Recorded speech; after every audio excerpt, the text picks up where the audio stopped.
हाय दोस्तों, मुझे उम्मीद है कि आप लोग अच्छे होंगे। दोस्तों, आज मैं आप लोग के लिए नंबर सिस्टम वाला चैप्टर लेकर आया हूँ।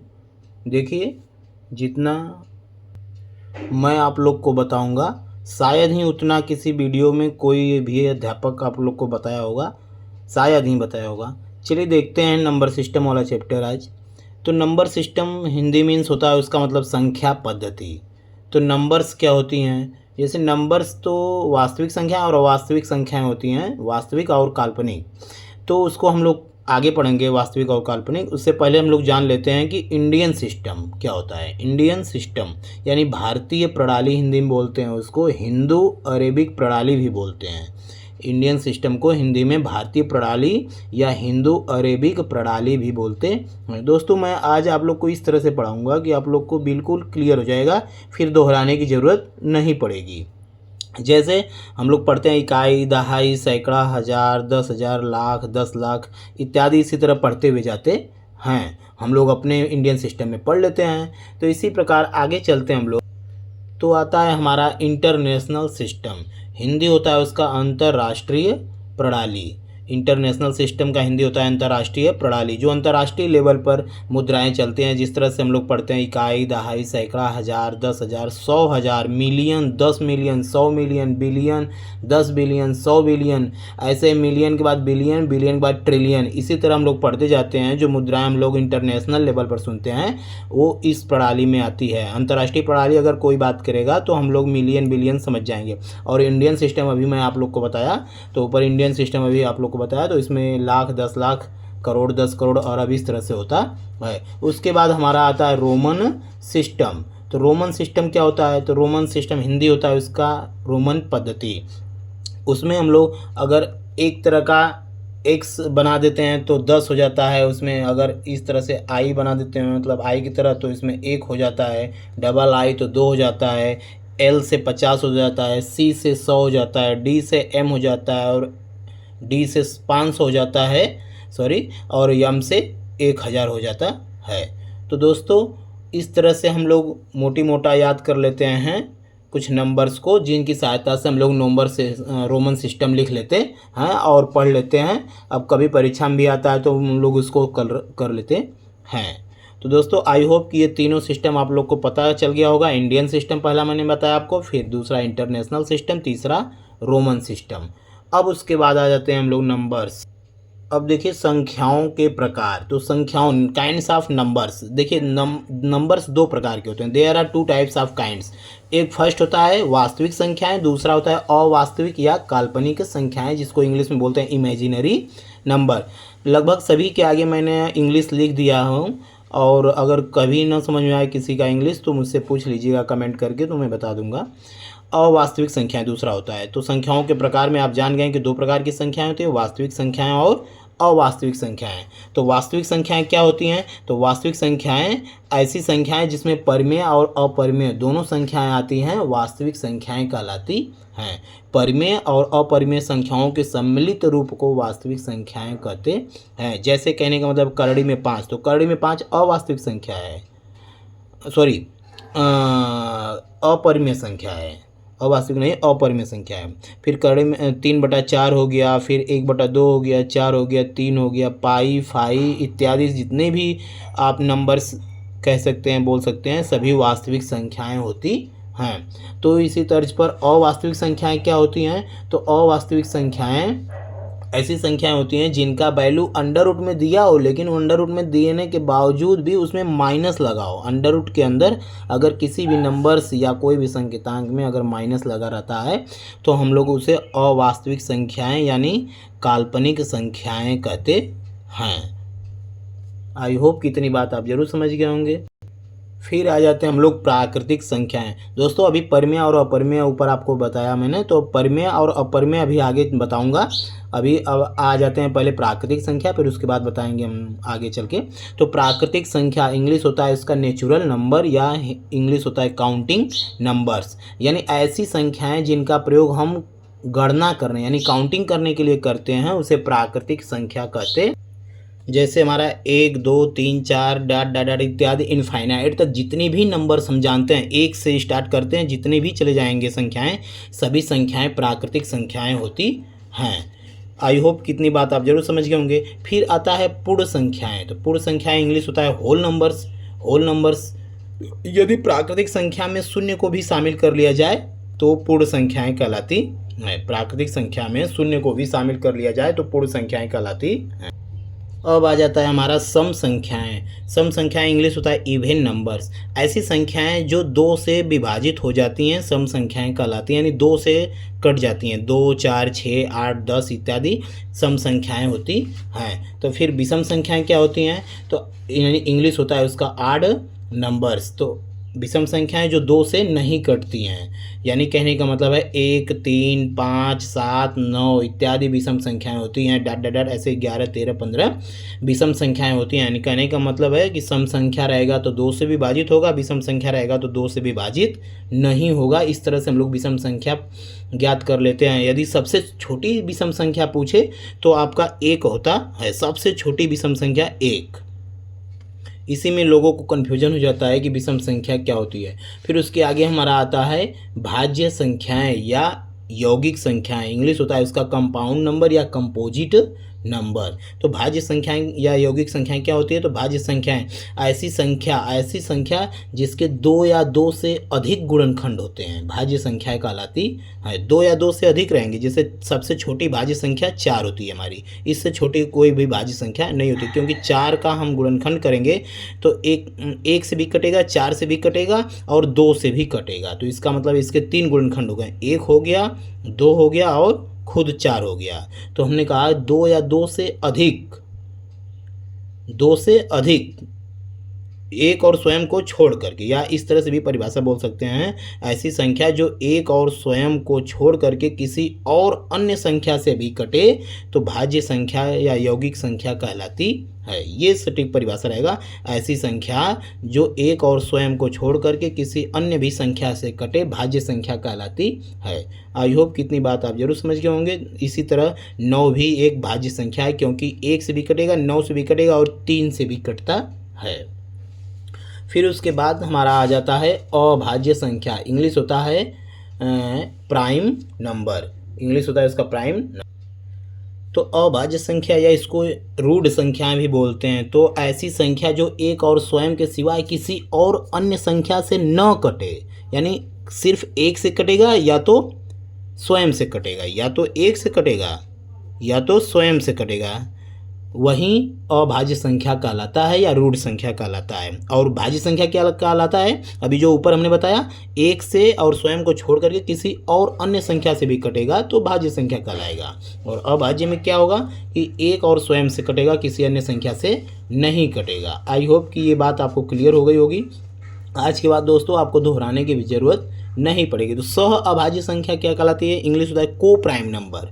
तो ऐसी 2 संख्याएं जिनका HCF 1 हो, ऐसी 2 या 2 से अधिक भी हो सकती हैं, त्रि अभाज्य संख्याएं कहलाएंगी। तो जब 2 संख्याएं रहेंगी तो सह अभाज्य संख्या ऐसी 2 संख्याएं जिनका HCF 1 होगा, यानी उनका मौसा 1 होता है, तो सह अभाज्य संख्याएं कहलाती हैं। जैसे 9 और 16 सह अभाज्य संख्याएं, साथ साथ हैं, ऐसे तो अकेली रहती हैं तो भाज्य संख्याएं हो जाती हैं, लेकिन साथ साथ हैं तो सह अभाज्य। सह अभाज्य का मतलब किसी एक संख्या से दोनों नहीं कटेंगे। 9 और 16 किसी एक संख्या से नहीं कटेगा, 4 और 9 किसी एक संख्या से नहीं कटेगा। अलग अलग तो संख्याओं से कटेंगे, लेकिन किसी एक अन्य संख्या से, मतलब कॉमन संख्या से नहीं कटता। यानी कहने का मतलब दोनों का HCF निकालेंगे मौसा तो 1 आता है, इत्यादि। इसी तरह बहुत सी संख्याएं हो जाएंगी। फिर आ जाते हैं परिमेय संख्याएं, जो हमने अभी पीछे बताया था कि आपको चल करके वास्तविक संख्या में बताया था कि परिमेय और अपरिमेय संख्याओं के सम्मिलित रूप को वास्तविक संख्या कहते हैं। तो हमने बोला कि परिमेय संख्या और अपरिमेय संख्या आगे बताऊंगा। तो चलिए आ गया परिमेय संख्या, यानी रेशनल नंबर। इंग्लिश होता है इसका क्या?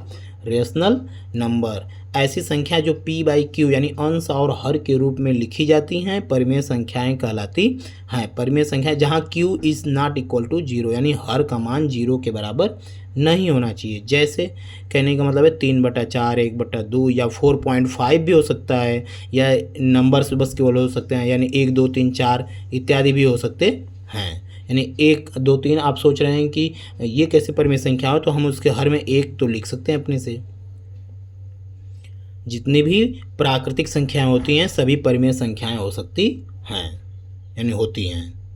और 4.5, तो 4.5 कैसे आपने सोचा होगा, तो इसको पॉइंट को हटाने के लिए 10 से ऊपर नीचे गुणा कर देंगे तो यानी अंश और हर में आ जाएगा।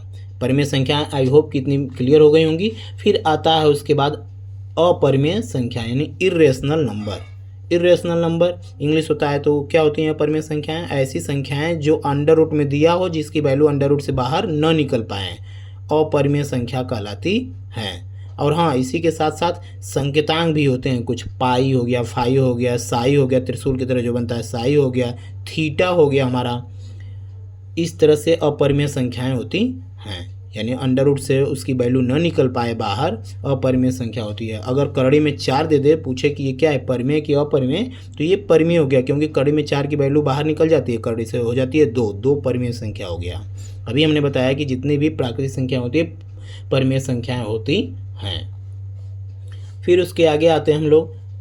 दोस्तों अगर आपको मेरा पढ़ाया हुआ अच्छा लग रहा है तो लाइक सब्सक्राइब जरूर करें, दोस्तों हम शेयर करें। देखिए अब आगे आ जाते हैं हम लोग उत्तरवर्ती या अनुवर्ती या परवर्ती संख्या। इंग्लिश होता है सक्सीजर नंबर, इसी का तीनों नाम है। कभी कभी प्रश्न में उत्तरवर्ती नाम से पूछता है या अनुवर्ती या परवर्ती, तो इंग्लिश आप जानते रहिए सक्सीजर नंबर।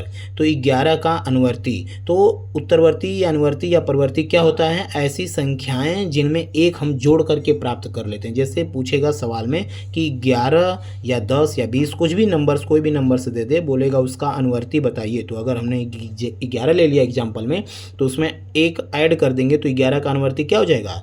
12। इसी प्रकार -10 का अनुवर्ती अगर कोई भी संख्या माइनस में ले ले तो वैसे ही करना है, हमें 1 ऐड ही करना है, भले वो घट जाए या बढ़ जाए उससे फर्क नहीं पड़ेगा। तो -10 का अनुवर्ती अगर पूछे तो -10 + 1 करेंगे तो -9, क्योंकि एक संख्या अगर माइनस होती है दूसरी प्लस होती है तो हमारा ये घट जाता है, तो आ जाता है हमारा -9। ये हो गया, हमने छोटा सा एग्जाम्पल लिया था एग्जाम्पल के माध्यम से समझाने के लिए। उत्तरवर्ती हो गया। फिर अब आ जाता है हमारा पूर्ववर्ती संख्याएँ। पूर्ववर्ती संख्याएं, तो पूर्ववर्ती संख्याएं क्या होती है? इंग्लिश होता है प्रेडिसीजर नंबर। पूर्ववर्ती यानी पहले क्या आई होंगी, यानी 20 का पूर्ववर्ती, तो 20 से पहले क्या आया होगा? 19। तो इस तरह से हम लोग पूर्ववर्ती याद कर लेते हैं। ऐसी संख्याएं जिसमें हम 1 घटा करके प्राप्त करते हैं पूर्ववर्ती संख्याएं कहलाती हैं। यानी 20 का पूर्ववर्ती पूछेगा तो 20 में से 1 घटा देंगे, 30 का पूछेगा तो 30 में से 1 घटाएंगे देंगे। यानी कहने का मतलब है जिस नंबर का पूछेगा तो उसमें से 1 हम घटा देते हैं तो पूर्ववर्ती संख्या प्राप्त हो जाती है। -10 का पूर्ववर्ती अगर पूछेगा तो -10 में से भी 1 घटा देंगे तो -11 आ जाएगा। दोस्तों मुझे उम्मीद है कि मेरा पढ़ाया आपको जरूर समझ में आ रहा होगा। चलिए देखते हैं नेक्स्ट। देखिए ये एग्ज़ाम की दृष्टि से बहुत ही इंपॉर्टेंट चैप्टर है, प्राकृतिक संख्याओं के गुण। ये तो डायरेक्ट ही पूछ देता है, प्रॉपर्टीज ऑफ नेचुरल नंबर्स, प्राकृतिक संख्याओं के गुण ये तो डायरेक्ट दे देता है। नियम पूछता है कि किस नियम पर आधारित है, तो पहला हमारा सनबर्ग नियम। दोस्तों जितने भी मैं इसमें नियम आपको बताऊँगा सब आपको याद करना ही पड़ेगा, जितना रिवाइज करेंगे उतना ही याद होगा। तो पहला आता है हमारा सनबर्ग नियम, इंग्लिश होता है क्लोजर लॉ या इसको समृद्ध नियम भी बोलते हैं। कहने का मतलब है यदि 2 प्राकृतिक संख्याएं हैं उनको ऐड करेंगे तो तीसरी प्राकृतिक संख्या प्राप्त होती है। यानी एग्जाम्पल के माध्यम से इसको समझेंगे तो हम 3 में 4 ऐड करते हैं तो कितना आ जाता है? 7। अगर कभी भी परीक्षा में पूछे कि यदि 2 प्राकृतिक संख्याओं को जोड़ने पर तीसरी संख्या प्राप्त होती है तो किस नियम पर आधारित है? तो सनबर्ग नियम। आई होप कि ये डिफिनेशन भी आपको क्लियर हो गई होगी और एग्जाम्पल भी समझ में आ गया होगा। फिर देखिए यहाँ पर लिखा हूँ मैं, यदि 3 और 4 प्राकृतिक संख्या हैं तब 7 भी प्राकृतिक संख्या है। फिर आ जाते हैं नेक्स्ट नियम पर। तो नेक्स्ट नियम है हमारा साहचर्य नियम। साहचर्य नियम तो इंग्लिश होता है उसका एसोसिएटिव लॉ। तो जोड़ का साहचर्य नियम और गुणा का भी साहचर्य नियम। तो जोड़ का साहचर्य नियम यानी 3 संख्याएं हैं a + b + c, पहली बार 2 संख्याओं को एक ब्रैकेट में किया हुआ है यानी b और c को, तो उसी चीज़ को हम इस तरह से भी लिख सकते हैं कि a और b को अब आगे वाले ब्रैकेट में कर देंगे, फिर +c को बाहर निकाल देंगे। यानी इसको 3 संख्याओं हैं ऐड करेंगे, या तो a + b + c, b + c को पहले ऐड करिए या a + b को पहले ऐड करिए फिर c को बाद में ऐड करिए।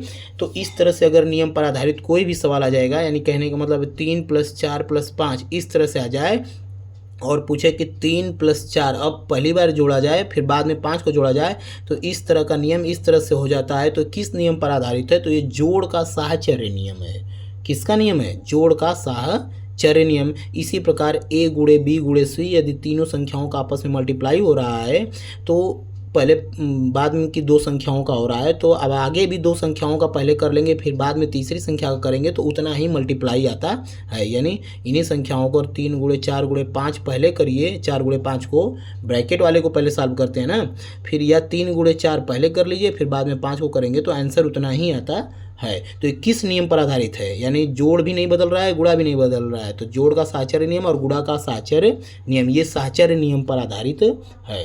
दोस्तों मुझे उम्मीद है कि आपको एग्जाम्पल के माध्यम से जरूर समझ में आ रहा होगा। बस आपको क्या करना है कि थोड़ा थोड़ा रिवाइज कर लेना है कि जोड़ का साहचर्य नियम क्या रहेगा कि 3 संख्या रहेंगी, 3 में से 2 को पहले जोड़िए या 2 को बाद में जोड़िए या 2 का पहले गुणा करिए या 2 का बाद में गुणा करिए तो आंसर तो हमेशा उतना ही आएगा। किस नियम पर आधारित रहेगा? तो साहचर्य नियम।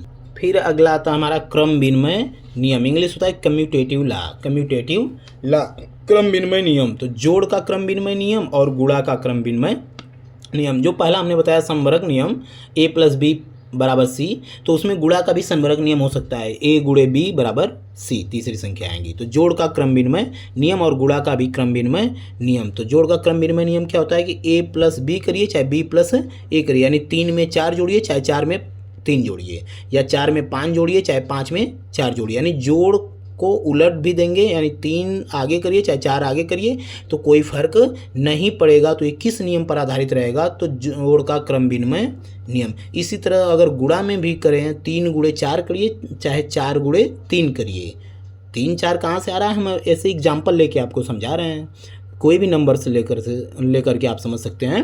तो गुणा किसी के भी आगे पीछे कर सकते हैं। तो किस नियम पर आधारित रहेगा? क्रम विनिमय नियम यानी कम्यूटेटिव लॉ पर आधारित रहता है। फिर आगे आते हैं हम लोग, तो आगे देखते हैं वितरण या बंटन नियम। इंग्लिश होता है डिस्ट्रीब्यूटिव लॉ। तो इसको एक और नियम बोलते हैं जोड़ पर गुणा का वितरण या बंटन नियम। जोड़ पर गुणा का वितरण नियम। देखिए ब्रैकेट में दिया है जोड़ b + c, अब बाहर दिया है गुणा a गुणे b + c। तो a का गुणा b में भी होता है। हम जानते हैं ना कि अगर कोई भी संख्या ब्रैकेट के बाहर होती है तो बारी बारी से ब्रैकेट के अंदर सभी संख्याओं में गुणा होती है। a का गुणा b में भी करेंगे, a का गुणा c में भी करेंगे। देखिए a गुणे b, फिर यहाँ पर प्लस है तो प्लस, अगर यहाँ माइनस होता तो माइनस, फिर a गुणे c, तो a गुणे c। ये किस नियम पर आधारित है? तो वितरण या बंटन नियम पर। a की जगह कोई भी नंबर हो सकता है 3 4 5, तो 3 का गुणा 4 में फिर 3 का गुणा 5 में, यानी 3 गुणे 4, फिर यहाँ पर अगर 5 होता तो 3 गुणे 5 प्लस। तो ये किस नियम पर हम लोग इस तरह से गुणा करते हैं? तो ये वितरण या बंटन नियम पर करते हैं। दोस्तों मुझे उम्मीद है कि ये बात आप जरूर समझ रहे होंगे। फिर उसके बाद हमारा आ जाता है निरसन या काट नियम। इसको बोलते हैं निरसन या काट नियम, कैंसिलेशन या एलिमिनेशन नियम, रूल या लॉ। निरसन या काट नियम कहने का मतलब है a गुणे x = c। तो x की वैल्यू क्या होगी कि यहाँ पर c आ जाएगा, अर्थात इसको हम एग्जाम्पल के माध्यम से समझते हैं। तो 3 गुणे x बराबर अगर कभी सवाल में दे दे 6 तो x की वैल्यू पूछेगा, बोलता है ना सवाल में कि 3 गुणे x बराबर 6, तो x बराबर कितना आएगा, x की वैल्यू और क्वेश्चन मार्क बोल देता है। तो हम लोग 3 इधर गुणा करा उधर जाएगा तो भाग देगा, तो 3 दूना के 6, यानी x की वैल्यू क्या आ जाती है 2।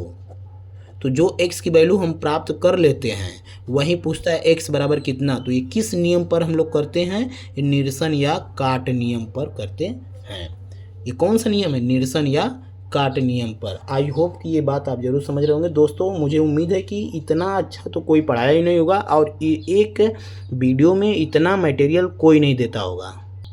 फिर आ जाते हैं आगे। फिर सवाल में बोलता है कभी कभी जोड़ का तत्समक अवयव बताइए। जोड़ का तत्समक अवयव, तो दोस्तों जानते हैं हम लोग कि शून्य को किसी भी संख्या में अगर जोड़ देना तो संख्या परिवर्तित नहीं होती। जैसे कहने का मतलब है 2 में अगर शून्य जोड़ देते हैं तो भी 2 ही होता है, 5 में अगर शून्य जोड़ दें तो भी कितना रहता है, 5 ही रहता है। तो इसलिए शून्य को जोड़ का तत्समक अवयव कहते हैं। जोड़ का तत्समक अवयव। आई होप कि इतनी बात आप जरूर समझ गए होंगे। कहने का मतलब है कि शून्य को किसी भी संख्या में जोड़ दें, किसी भी नंबर्स में, तो उस नंबर परिवर्तित नहीं होता है, इसलिए शून्य को जोड़ का तत्समक अवयव कहते हैं। अब आता है हमारा नेक्स्ट और लास्ट है गुणा का तत्समक अवयव। तो गुणा का तत्समक अवयव क्या किसे कहते हैं? एक को गुणा का तत्समक अवयव कहते हैं। कहने का मतलब है किसी भी संख्या में अगर एक का गुणा करते हैं तो संख्या उतनी ही रहती है। जैसे 5 में 1 का गुणा करेंगे तो कितना आएगा? 5 ही आता है। तो अगर कभी भी सवाल में पूछे कि गुणा का तत्समक अवयव कौन सा है तो एक, बहुविकल्पी प्रश्न में आ जाएगा। तो गुणा का तत्समक अवयव एक हमेशा होता है। और ऊपर हमने बताया जोड़ का तत्समक अवयव, तो जोड़ शून्य होता है। जोड़ का तत्समक अवयव क्या होता है? शून्य होता है, क्योंकि किसी भी संख्या में शून्य को जोड़ेंगे तो उतना ही आएगा। और गुणा का तत्समक अवयव पूछेगा तो किसी भी संख्या में एक का गुणा करते हैं तो उतनी ही संख्या आती है जितनी रहती है। दोस्तों मुझे उम्मीद है कि आज का मेरा ये वीडियो वाला सेशन आपको ज़रूर पसंद आया होगा। अगर पसंद आया होगा तो लाइक, सब्सक्राइब और कमेंट जरूर करें नेक्स्ट वीडियो बनाने के लिए। Thank you for watching this video.